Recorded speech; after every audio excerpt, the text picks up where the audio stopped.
I hope you're having a good weekend. It is Sunday, April 6th. I'm going to do a video. I was feeling it right now. I was feeling passionate about Darren Aronofsky, and I just thought, I've thought about doing this before actually, but I thought, you know what, I'm in that mindset right now to do a video where I rate his movies. I don't normally like doing this kind of thing, but in my mind, I think in most people's minds, like when you have a favorite filmmaker, or you have a filmmaker you like, or an artist of any type, whether it's film or music or whatever, you kind of tend to, at least I do, a lot of people tend to rate things in their mind. So I'm going to give you my opinion about Darren Aronofsky's movies. I love this guy. He's one of my favorite directors. He Most of his movies I absolutely love for one reason or another. There's one exception that'll be at the bottom of my list. And let's get into it. I'm going to talk about one of my favorite directors. I'm going to rank his movies as I see it. And I will preface this video like I do with most of my videos. This is one man's opinion. This is my opinion. There's no right or wrong here. It's just my opinion. You are free to comment about how you would rate his movies. In fact, I hope you do. It would be fun. And I think Darren Aronofsky, the intellectual and the interrogator that he is in life, I think he'd probably appreciate that on some level. And that's what I love about Aronofsky. He's an interrogator. He's an artist and he's an intellectual and he's also an interrogator. And I don't know that he's all that interested in having people see his movies one way or another to begin with. That's the beauty of his films. There are all kinds of avenues in and out interweaving with each other when it comes to how you interpret his movies. And he's just one of those artists that I love. He in my opinion, Darren Aronofsky he's like a hip hop artist in that, a classic hip hop artist in that he throws things up on the wall and he has a vision. I'm not trying to say he's just some sloppy director. He's not. He's the opposite of that. But I think he's the type of artist that just likes, he has a vision, but then he doesn't mind throwing certain ideas up on the wall. And if it sticks, that's cool. If it doesn't stick, oh well. He tried. But I don't know that he's all that interested in people loving his work or hating his work. I think he just wants you to not be bored by his work. And that is something that is uniquely him. He's never made a boring movie. You cannot say that Darren Aronofsky is boring. He has, well, in my opinion, he's made one movie that didn't work. The rest of them have worked in weird, bizarre ways, some more than others. But he's never boring. And I think ultimately, as an artist, that's all you can be, is never boring. His films tend to divide people, but that's good. I think that's a good thing. When you see reviews for his movies, it's usually 50% one way and 50% another way. And to me, that's the sign of an artist. He's taking chances. And sometimes the shit doesn't work. That's okay. This is how I think of my favorite albums in music. Like sometimes you have to sit and listen to an album and a lot of it sometimes doesn't make sense. That's okay. It takes repeat listenings to a lot of albums to really let it sink in, and I think Aronofsky's films are like that too. I've watched most of his movies, I've watched multiple times. There is one exception, and I'll get to that in a minute, but I think that his movies, if you just watch them once, you're not really going to get it all. You have to watch them multiple times, not even twice, but 3, 4, 5, a dozen times. His movies tend to grow on you. Most of his movies have hit me really hard right away, in an exciting way. Sometimes negative, but that's good. Like I just explained, I kind of appreciate that. If I'm being challenged, if I feel like I'm being challenged, I feel like that is exactly where I want to be when I'm being confronted with someone's storytelling or someone's art or music or whatever it is. Darren Aronofsky is one of those artists. He just kind of he kicks you in the balls, and it's up to you to figure it out. And I love that about him. So I started getting into this mode, this mental space when I picked up this past week. I didn't even know this was out. This is a 4K release for Pi, one of my favorite Aronofsky movies. I will I've rated it. It's on my list here. I had no idea had come out. This is an A24 exclusive. Most of this shit I'm on top of right away. I don't know when this came out. It could have come out last year, 2 years ago. I have no idea when this came out, but I had no idea it was out.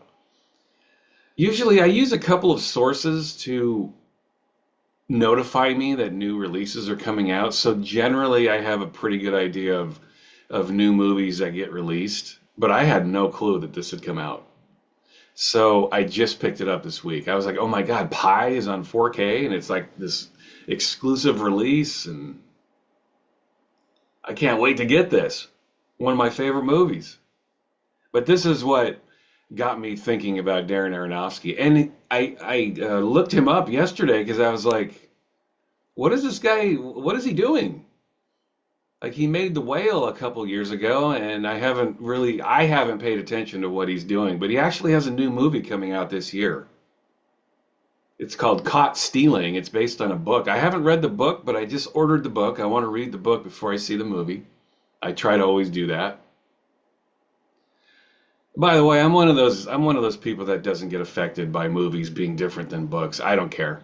It doesn't matter to me. They're two different stories, two different artists usually, two different tales. Like The Shining is the greatest example of this, right? I've read The Shining. I think it's a very good book. I've seen the movie. I think it's an awesome movie. They're totally different, but I don't care. They're two different, you have Stephen King writing the book and then you have Stanley Kubrick doing the movie.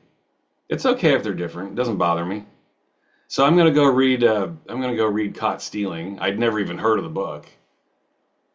I'm going to go check that out, and then Aronofsky's movie comes out later this year. Can't wait for this. Every time Darren Aronofsky has a new movie, it's like an event for me. I'm like, yes. He's just one of those. He's one of those once in a generation filmmakers that comes along and just kind of. He's his own cat. He makes a certain brand of movie that nobody else does, and they're always cool in one way or another. Even when his movies aren't as good, they're still worth watching. I mean, how many filmmakers can you say that about? Anyway, this is Pi. Just pick this up. What happened to Sean Gillette, by the way? I know he and Aronofsky are buddies. I didn't look it up. I'm sure it's probably out there where this guy is, but he's in Pi and he's in Requiem for a Dream, and then he's in nothing else, right? Obviously, he's doing something else with his life, but anyway, I think they went to school together, right? Gillette and Aronofsky. I don't know. I'm not up on all of my Aronofsky trivia. I'm sure somebody will correct me as they always do on my channel, but this is what got me thinking about it. I also picked this up. A24 had this available. It's like a journal that Aronofsky wrote while he was making Pi, like pre-production, production, post-production, like a journal. And it's cool. It's pretty thick. You get some images and you get text and you get his notes and you get some photos. It's cool. I felt like, man, I have to pick this up. If I'm getting the movie, I got to get this. Anyway, this is what got me thinking about it. All right, I have them written down here, although I don't know that I need to write them down. I rated them, obviously. Number 8, and this is the one film that it was such a frustrating watch. Again, opinions. Number 8, and I feel like, in my opinion, this is a very easy choice. The Whale, his most recent movie. This is the one Aronofsky movie that I just can't. I can't. I watched it once. I haven't watched it again. Now, it's only been out for a few years, but I watched The Whale and I just thought, man, he finally did it. He kind of, I'm not going to say he sold out, but I feel like Aronofsky, he's kind of become like the Coen brothers have always been. Like he makes a movie that he knows is bankable. He makes a movie that a movie studio can get behind and fund and put money behind, and it can get some Oscar buzz.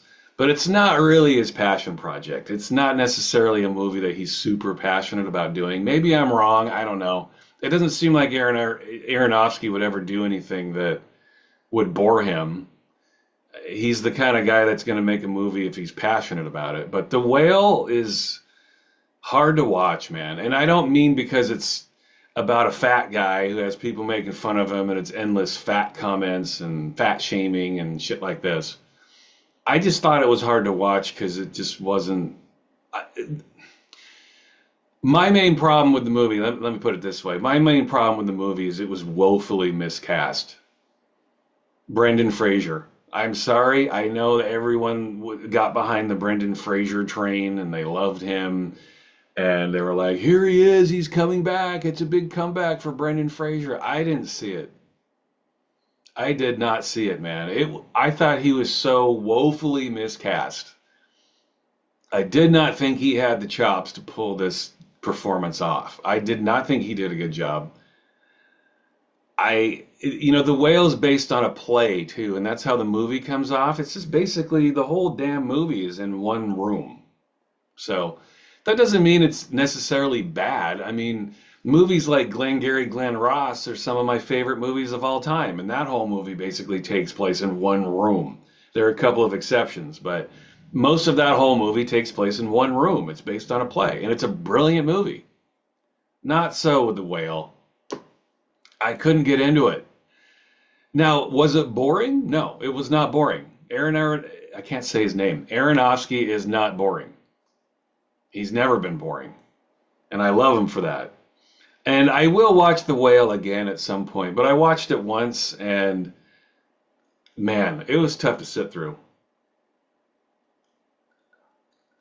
Watching Brendan Fraser kind of stammer his way through that performance. I know people thought he was brilliant. I am not one of them.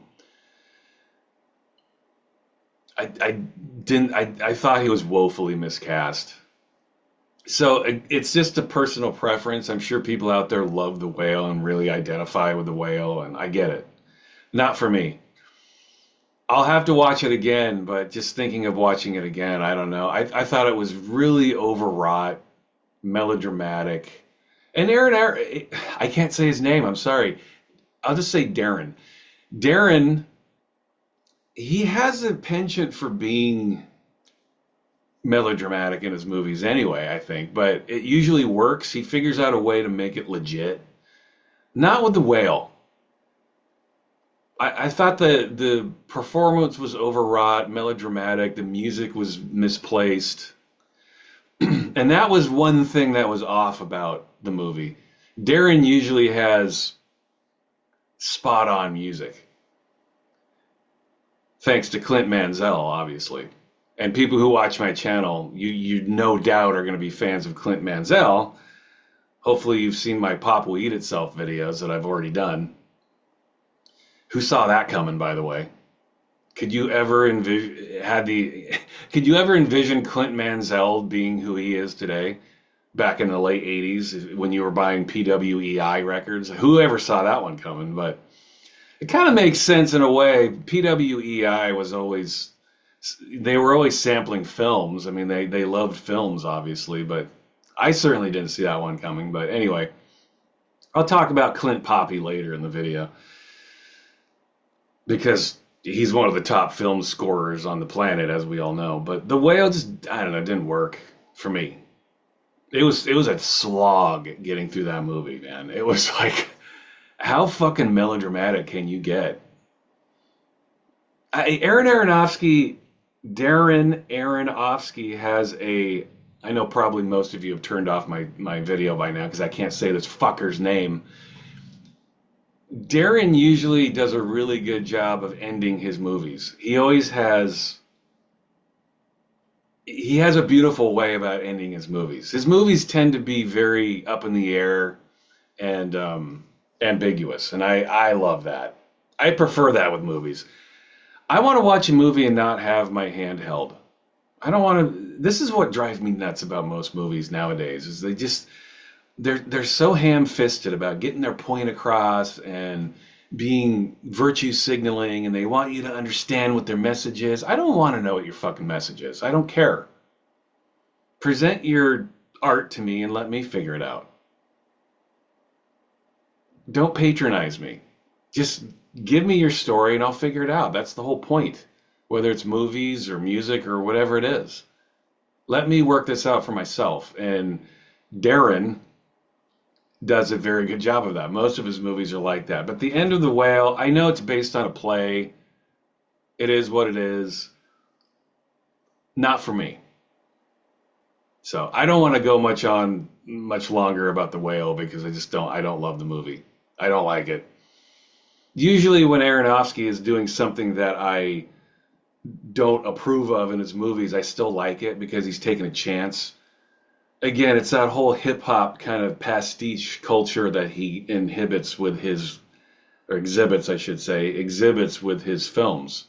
That's what I love. It's like it's not always supposed to work. You're supposed to be challenged here. He's taking a chance. He's taking a risk, and he does that with every one of his movies. I don't know that he really does that with The Whale. He does in some ways, I guess. When you think of his body of work prior to The Whale, I think The Whale was a risk in and of itself because it's not really the usual movie, the typical thing he does. So in that way, it was a risk. But I don't know. I thought it was a very straightforward, kind of melodramatic, unexciting movie. And I think mainly it's because of Brendan Fraser. For me, it just didn't work. I don't think he did a good job. I know. Did he win the Oscar? He did, right? I know he got nominated. Did he win? I think he did. I don't agree with that. But, I don't agree with anything the Academy does anymore. I haven't watched the Oscars for shit over a decade at this point. It's become a clown show at this point. But I don't agree. I don't agree with his performance. I just thought it was really badly miscast and not the best movie. By far, far and away the worst Aronofsky movie. Moving on to number 7. My number 7 pick is Noah. I don't want to go on too long about Noah. I think Noah, I liked it as much as I could like a movie like that. The content, listen, you're talking to a nihilist here. You're talking to a dirty, filthy, nihilistic atheist. So it doesn't mean I don't appreciate religious themes and religious allegory. I still love movies like that. Like, The Exorcist is one of my all-time favorite movies. So when I watch Noah, though, if anyone was going to make that story interesting, it was going to be Darren Aronofsky. And I do like the movie. It's kind of cool. I like what he does with it. I think it was a stretch to take that movie and do something interesting with it, and he pulled it off. I like that he uses Russell Crowe. I like that he brings back Jennifer Connelly. I like it. I like the movie as much as I could. I've seen the movie a few times. I think I saw it in the theater, and then I saw it. I own the movie just because I own all Aronofsky movies. It's not for me. I feel like it's not really a movie for me to pontificate on or deeply examine because I just don't feel like that movie. I'm not the target audience for that movie, but because I am a huge Darren Aronofsky fan, I feel like I am a target audience because I love his films. Not my favorite, but I like it as much as I could like it. It's Noah, okay? We all know the story. Even for those of us who aren't religious, we all know the story. But I thought it was cool. What he did with it was interesting. It was fun. I thought it was like his attempt at making like a big budget action type picture. That's Aronofsky's version of it. That's as close as he might ever get to that kind of movie. I don't know that that's the kind of picture that he wants to make. But obviously he was passionate enough to make it, and it works. I like it. And who doesn't love Russell Crowe? I mean, come on. The dude's a stud. And who doesn't love staring at Jennifer Connelly for 2 hours? I mean, we all love that. So I like the movie as much as I could like it. It is my number 7 on this list. Number 6, this is where, now that those two movies are out of the way, I feel like his movies have three tiers. There's the bottom tier, which is The Whale and Noah. And then there's a second tier, which has the next, let's see, three movies. There's two movies in tier three. There's three movies in tier two. And then there's three movies in tier one. My top three, almost sometimes I feel like they're interchangeable movies, but my number six choice is Mother. And I love this movie, but I think more than any of his films, it's the one film he's done that a lot of it just doesn't make a lot of sense. And I feel like people who like to get super pretentious about the movie, they want to, if you have any criticisms of the movie, they want to always tell you like, well, it's an allegory, don't you see? It's an allegory for this and this and this. But I've never seen an argument that is really strong supporting the fact that the whole movie is an allegory for one thing or another. But I also think that's part of the mystique of the film. I think Mother is Aronofsky taking the biggest, most massive amounts of risk and chances all in one movie. Excuse me, I'm turning something off right now. It doesn't always work, but I think it's also his most hip hop movie. There's one other movie that's hip hop, and I'll get to that, and I'm sure most of you are going, yeah, I know what it is. But I think Mother is the most like classic hip hop movie that Aronofsky's ever made. It's like he definitely is just throwing shit at the wall. Let's see if this works. Like he's got a vision. It's very clear, but he's not afraid to take risks within the framework of that vision, and that's what Mother is. I think Mother's a super fun movie. It's really intense. It's very funny, and it just doesn't make a lot of sense. Yeah, I know it's an allegory. I know. But I don't know that anyone could look anybody in the eye and support the allegory argument and have it ring true every second of that movie. So a lot of that movie just doesn't make any sense.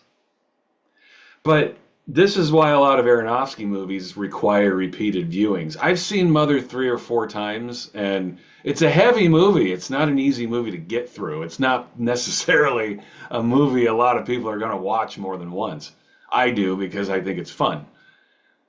To this day, I'm not sure I can explain everything in it. But so what? I think people who watch Mother and have a very intensely negative reaction to it, that's what Aronofsky wants. He gets off on that kind of shit. Aronofsky is the type of artist who loves the negative reviews. I'll bet. I don't know him personally, but that's what he wants. He wants you to be like, Jesus, what is happening here? This is so annoying. It's grating. It's getting on my nerves. It makes no sense. Yeah, exactly. That's exactly right. That's why it's fun. Open your mind up a little bit and let a movie take you or not take you to some unknown place. A lot of people are uncomfortable with that. They watch a movie and they want to be taken to a very well-known place emotionally. They want to understand it. They want to see a clear beginning, middle, and end. You're not getting that with Mother. Not happening. And you can look at the movie through the prism of an allegory all you want. But I think even that is limiting. Let Mother take you. Just let it wash over you. Let it wash over you, then let it strangle you, then let it kick you in the balls for a couple of hours, and then let it slap you around, and then let it embrace you, and then let it push you down the stairs. That's what that movie is like. Someone embracing you, and then pushing you down a flight of stairs, and then stepping on your head, and then pulling you back up, and hugging you again, and then slapping you in the face. It's a tough movie to sit through, but God, it's good. It's just fun. My one issue with Mother, kind of like The Whale before it, is I don't know that it was cast well. You're only going to be able to make this movie if you have Jennifer Lawrence, and I like Jennifer Lawrence, by the way. I just don't think she's all that. I know people love to talk about how brilliant she is as an actor. I don't see it. She's all right. She's fine. And she's hot. You know, people when you've got talent like she has and you're insanely hot like she is, then you're going to be a star. I don't know that she was the right choice for that role. Like she does a fine job, but I don't know that she completely worked. I think maybe that movie probably would have worked better if it was a slightly more lesser known actor. But at the same time, I don't think Aronofsky's getting that fucking movie made with anybody but Jennifer Lawrence. That's how that movie got made. She bankrolled that motherfucker, you know. So Aronofsky is a smart guy, so he knows. Um, I don't know that she's the right choice for that film, though. Love the movie. I think it could have been better, but whatever. So what? I mean, I think that's the point of movies like Mother. Sure, it could have been better, but that's not the point. I'll bet you anything that Darren Aronofsky loves seeing those negative reviews. He's like, yeah, good. This movie pissed you off. Good.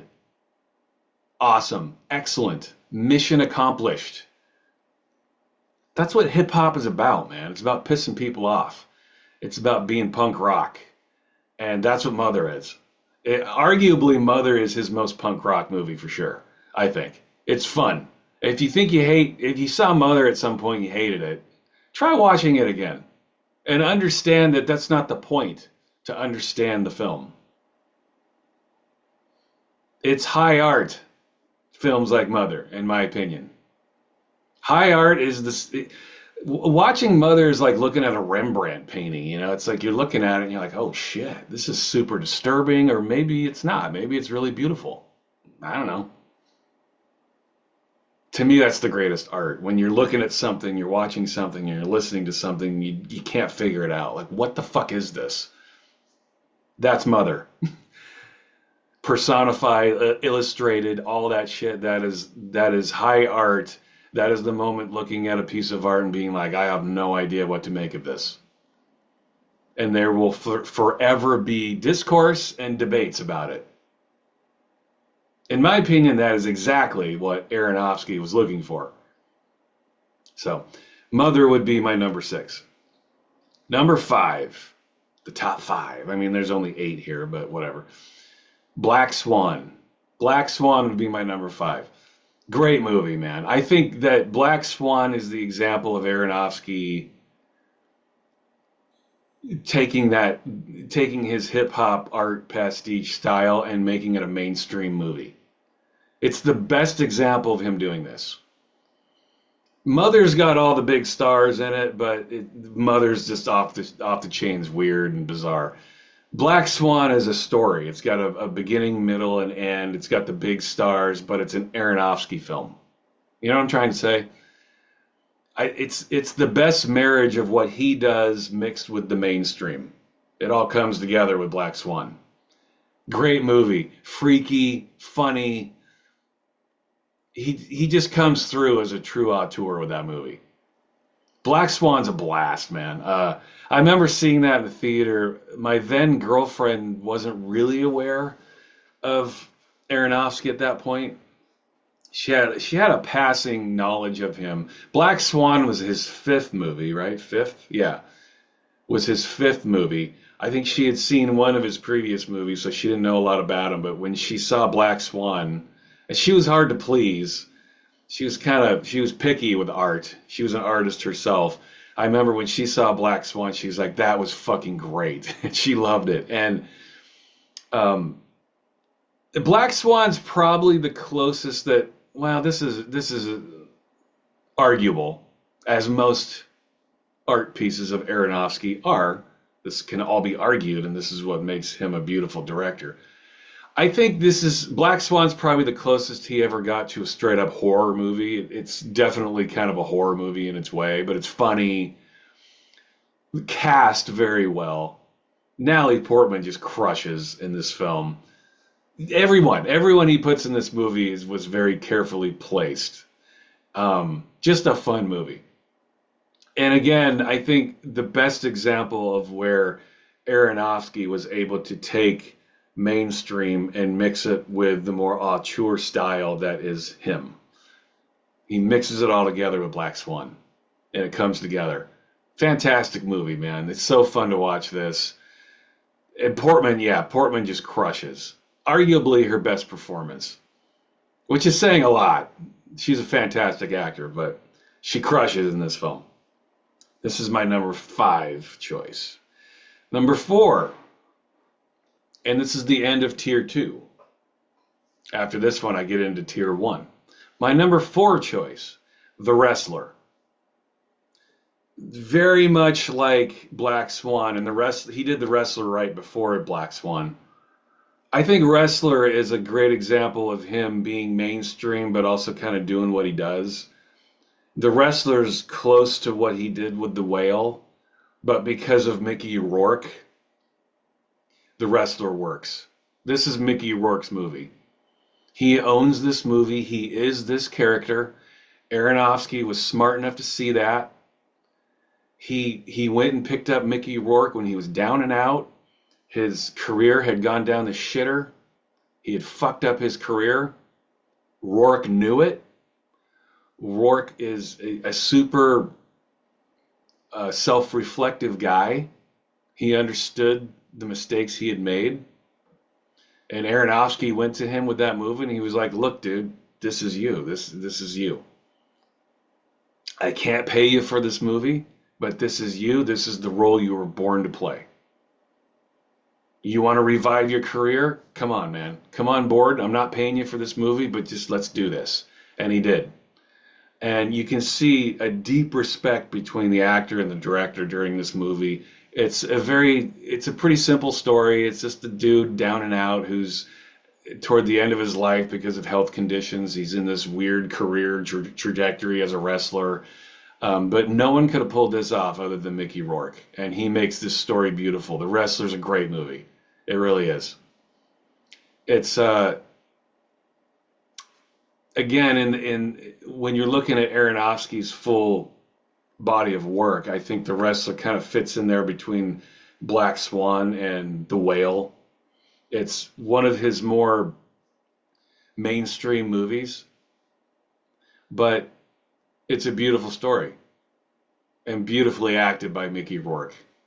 I think we've all seen The Wrestler, right? Rourke he is the heart and soul of this movie. His best performance, Mickey Rourke is a great actor too, man.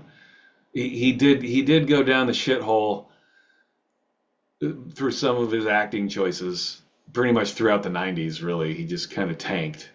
But if you go look at his performances in the 80s, the dude's a great actor, man.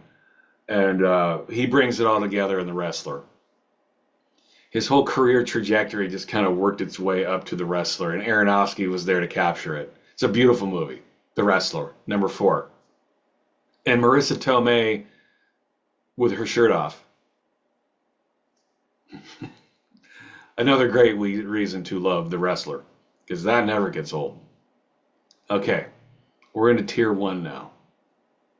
And you Aronofsky fans, you know what's left. There's 3 movies left. I'm going to break shit down now. I'm going to get to the top 3. The best 3, in my opinion. And his first 3. I'm saying it.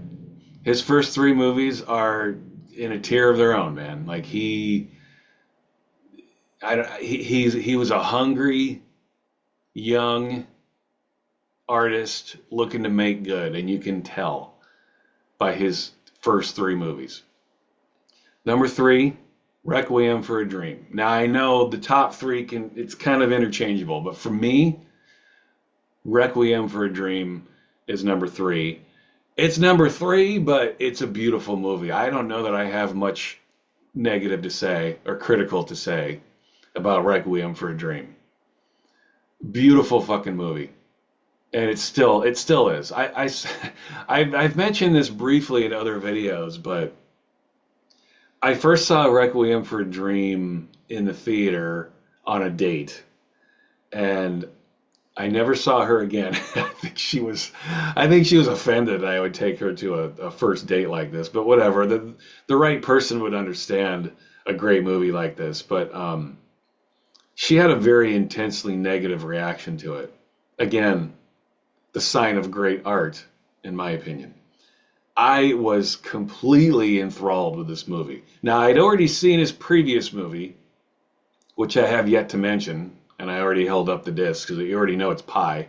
But I loved Pi, and I knew that Requiem for it was this young lad Darren Aronofsky's second movie. So I was super stoked to see this. It did not disappoint. Requiem is, we all know this movie. For a lot of us, it's the quintessential Aronofsky movie. And yeah, he has made very, I mean, I think with the exception of two other movies that I haven't mentioned, and you already know what they are, and it's a close race with all three of them. I think any given day, maybe one of these might be at my top spot. But Requiem is just pure Aronofsky, throwing ideas at the wall, telling stories, taking chances, taking risks, but it all works. It's it comes off like guerrilla filmmaking, like he mentions in the Pi Journal book that I bought. It's you get that feeling when you watch Requiem, but he's taking chances, he's taking risks. The movie is very beautifully cast. In fact, I think Ellen Burstyn's performance is one of the greatest I've ever seen. Just period, across the board. The thousands of movies I've seen in my life, I think Ellen Burstyn's performance is top 10. It's amazing. What she does in this film is breathtaking. Just a master at her craft. Ellen Burstyn in Requiem for a Dream is stunning. One of the great performances of all time. I would love to hear what you guys have to say about that. I'm passionate about this. I watch Ellen Burstyn in Requiem for a Dream and I'm blown away, stunned. She is amazing. I don't know that any actor has ever achieved what she's able to achieve in Requiem for a Dream. Much like Mickey Rourke playing the wrestler, like the role he was born to play, I feel like Ellen Burstyn in Requiem that's the role she was born to play. Just stunning. I often think when I think of my favorite actors, I think of Ellen Burstyn, and a lot of it is because of what she does in Requiem. And more or less, this is the main character from The Exorcist. It's hard to imagine her ever topping that performance. I think she kind of does with Requiem. Stunning performance, really. Requiem for a Dream is a beautiful movie. Jared Leto is fantastic too. When he was in that movie, I forget what he was in. He was in that TV show in the 90s. I didn't think anything of Jared Leto. I knew who he was at that point, but it was like whatever. He was like a little teeny bopper actor. I didn't think anything of him. But after seeing Requiem, I was like, oh wow, this dude's got some range. I mean, he's excellent in this movie. And Jennifer Connelly, oh my God, how good is she? And Wayans, which Wayans brother is it? Is it Damon, Keenan? I don't know. Keenan Ivory. I get all the Wayans brothers confused, but he's killer. He crushes in this movie. How good is this movie? And then lastly, and I'll talk about this at length when I choose my first choice, Clint Mansell's score. Um, massive shift. Massive shift. His Lux Eterna track. Is there a person on the planet that doesn't recognize this song? I think most people recognize it because it ended up in the trailer for the Lord of the Rings movies, so that's how people know it. But that song was written for Requiem. Clint Mansell, again, who ever saw that coming? But his music for Requiem is off the fucking chain. One of the best scores for a movie in history.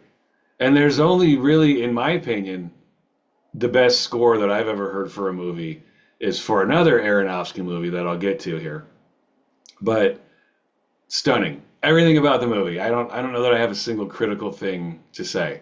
It's a beautiful film. It's tough to watch, I know. Again, that's Aronofsky. That's the kind of shit he does. He challenges you. And then he drops the mic and he's like, here you go. Figure it out.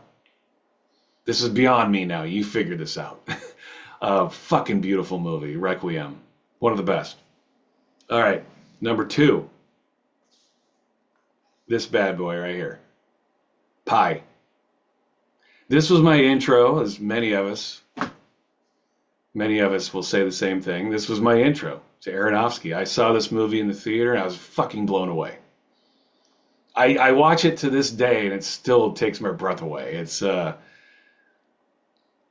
looked at a couple of other lists too, where people were ranking Aronofsky movies, and no one picked Pi even in the top 3. I don't think I saw any that put it in the top 3. Sorry, man. It's my number 2. A lot of days it might be my number 1. And obviously The Fountain is my number 1. You already know this because it's the one movie I haven't picked. But Pi, yeah, there are plenty of days where I feel like Pi is my number 1, and maybe I hate being nostalgic because I just don't think that's healthy when you're thinking of art, but I can't help it. I think of movies that kind of change the way I watch movies. You know, I think of people like Kubrick, obviously. I think of Martin Scorsese, and I think of Darren Aronofsky. And a big reason for that is because of Pi. Pi is so exciting. Also, as someone who loves music, I remember watching Pi and hearing tracks from like Autechre and Orbital and Clint Mansell. He does the main theme music. That was a big thing too. Like you didn't, back in '98 when Pi came out, you didn't hear Autechre in a movie. In fact, I don't know, it's the only time I've ever heard Autechre in a movie. Maybe it's happened, but not that I know of. But to hear Autechre pop up and the fact that Aronofsky even knew about this music, much less was featuring it in his movie, was really exciting to me. This was a guy who, in my mind at least, grew up with the same kind of influences I had. And watching Pi was that movie. It was, I love the theme of the movie. His casting choices are beautiful. The people he puts in the movie, the roles they have, the story, circular motion, math, the art of math, all of that shit. Beautiful. It's music is math, right? I think that it all comes kind of full circle with this movie. It's numbers, it's music, it's circular patterns, it's this character kind of going in a circle. It's what life is. It's just like kind of going in this circle and hitting a wall and then going in another circle and then hitting another wall. That's how I take Pi. That's how I interpret it. Now, somebody else might interpret it completely differently. Good. Perfect. That's exactly what Aronofsky wants, in my opinion. Like, he's got his vision of the film. If you want to take it another way, that's cool. But when I watch Pi, there's always something that I notice about it that I didn't notice before. It's a very guerrilla type movie, but there's all kinds of little details in it. And the way it's shot, the noirish style of it, there's always something new to it. And God, I love this movie. There's nothing wrong with it. It's perfect. Absolute perfection, in my opinion. Pi, number 2. Number 1, obviously, The Fountain. When I think of Darren Aronofsky and I think of his catalog of movies, when I watch The Fountain, I can't help but feel like this is his passion project. This is the movie that he wanted to make. This is the movie that bleeds Aronofsky the most. This is arguably his most divisive movie. Maybe Mother above that. But I think The Fountain is the one movie that he's done that really divided audiences. People either really, really love this movie or they think it's shit. But again, I think Aronofsky is excited by these types of ideas. I obviously am in the former camp. I love this movie. I think it's absolutely gorgeous. Everything from the look, to the direction, to the writing, to the casting, to the acting to the music. It's like a beautiful symphony, a beautiful concert. Everything is working perfectly in concert. And the movie is absolutely bizarre, but I think it's a love letter. The movie, to me, I see the movie, it's about love fighting through all kinds of different time periods. It basically, the movie is a poem about the power of love, but told in a way that only Aronofsky could tell it. Moving through the space-time continuum to make sure that your love lasts for something, to make sure that your passion never dies. That The Fountain is the story of this, in my opinion. Now, whether or not this was Aronofsky's vision, I don't really care. That's how I see the movie. To me, it's about everlasting love. It's about death. It's about life. But it's told in this completely peripheral, sideways conclusion that could only make sense if Darren Aronofsky told the story. And I know Brad Pitt was supposed to be in. I'm pretty sure, if I remember correctly, it was Brad Pitt was supposed to be the main character. But I'm really glad that didn't work out, honestly. I think Hugh Jackman was perfect. Now, if Brad Pitt had done it, maybe he would have done a good job. I don't really see that. I think Hugh Jackman crushes in this movie. And obviously, Hugh Jackman's a fantastic actor, but he crushes. He brought it big time in this film. Tons of passion from him. Rachel Weisz, tons of passion from her. Ellen Burstyn pops up again. Not a big role, but she crushes, as she always does. But mainly Aronofsky crushes. I just feel like this is the story that he always wanted to tell. And I really hope that this gets some kind of 4K release. There's like one bare bones Blu-ray out there. I think it's got one feature on it, and I have it. But I feel like this movie is risking getting forgotten about, getting passed over. People seem to think pretty highly of Darren Aronofsky, and in my opinion, The Fountain is his best work. So I hope that this doesn't happen. This is not a movie that needs to be overlooked. It's a beautiful film. His best, in my opinion.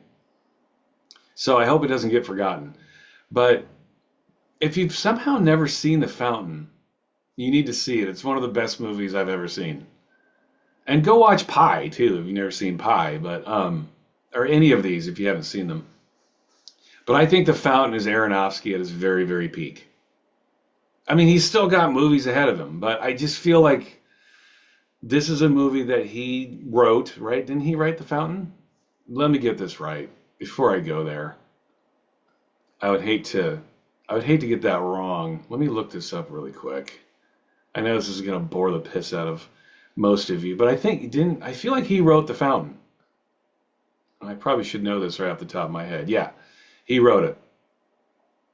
Man, I was going to say, sometimes I say things that I'm so sure about, and then I'm off by 1 or 2 degrees, but I want to get that right. I just feel like this is his most passionate project that he ever made. Like Requiem was based on a book. The Whale was based on a book. Pi, that was his idea. But I maybe that's why I love Pi and The Fountain the most. Because I do love Aronofsky as an artist, and I feel like maybe arguably these are his 2 most passionate movies he's made. But to me, The Fountain is just, I can't think of anything. I know it's a challenging movie to a lot of people. Things might not work about it, but to me it works. The jumping between time periods, to me it's all just trying to represent one universal theme. And if you can look at it that way, it all makes sense. Beautiful movie, and let me just get to the music. How brilliant is the music? In my opinion, what Clint Poppy does with his music, or Clint Mansell for you non-Pop Will Eat Itself fans, what Clint Mansell does with the music, with Mogwai pops up in there too. Clint Mansell works with Mogwai on this one. What they do with the music here, stunning. Arguably the greatest score I've ever heard for a movie. And I mean it, across the board, all movies. The score for The Fountain is breathtaking. It is so good. And that is a huge reason why The Fountain is so brilliant. And why it's so emotional and why it's so fun and why it's so poetic. You've got this swelling, gorgeous music to complement this beautiful story. The Fountain, to me, is one of the greatest classic filmic examples of all of these artists coming together and knocking it out of the park. Everyone was on top of their game when they made this movie. And this movie divided people. People either loved it or hated it. I remember sitting in the theater watching this movie and just having my breath taken away. I was like, wow. The power of movies. There it is. Right there on the screen. I remember other people in the theater walking out, like mumbling under their breath, like, what the fuck is this? But again, I think that's the sign of a great movie. Why would you want to make a movie for everybody? How fucking boring is that? I don't think Aronofsky clearly doesn't have any intention of making a movie for everybody. I think he's dabbled with that, like The Wrestler, The Whale. Like he's made overtures like he's trying to make a movie for a bigger audience, but I don't know that that's what his passion is. He's looking to divide audiences. I mean, I would. What's the point in trying to please everybody? If you make art for everybody, you essentially end up making art for nobody. Aronofsky doesn't do that. And none more so than The Fountain, which I think, most days, is his greatest work. And Clint Mansell, Jesus, how good is the music in this film? And by the way, can we please get a decent vinyl press of The Fountain, the score? It was Mondo, that cheap ass, lame ass boutique vinyl presser that puts out soundtracks. They did a vinyl press about a decade ago. It was total shit. It was garbage. They put them out on all kinds of funky colored wax, but they did not sound good. I have one just because I wanted it, but it's a total crap pressing. Can we get like a legit vinyl press of this, please? On double vinyl, by the way, just give us like a nice black record, 2 records of the score. Stop cramming it all on one record and stop giving us all kinds of funky colors. Just give us black, give us 2 records. Please. I beg of you. There's my ranking of Darren Aronofsky's movies. I hope you enjoyed it. Those of you who didn't know, like me, this is currently for sale at A24. This is the 4K. I think I paid $35 for this, which is not cheap, but it's kind of a cool, it's a little slip case. It comes out, you get some stuff. There are some cards. In fact, let me show these cards if I can get this out. It did come with some like little lobby card type things. By the way, here's the inside of it. You get like a little gatefold sleeve here, and you get some cards. You get John Margolis. How good was he? He blossomed later in his career. I think not a lot of people knew about him until he showed up in Breaking Bad. Perfectly cast, by the way, as Hector Salamanca. How good was he? You get some other cards. I love this one. That's like, I was thinking that I'd like to have a poster of this. Really, really cool. Really cool image. Very cool image. Another cool image. This is what you get. You probably get this with the DVD too, I would think. I don't know. I got the 4K, or sorry, the Blu-ray. There's a Blu-ray edition of this too. I mean, that's 4K is a Blu-ray. I just mean like a non-4K Blu-ray.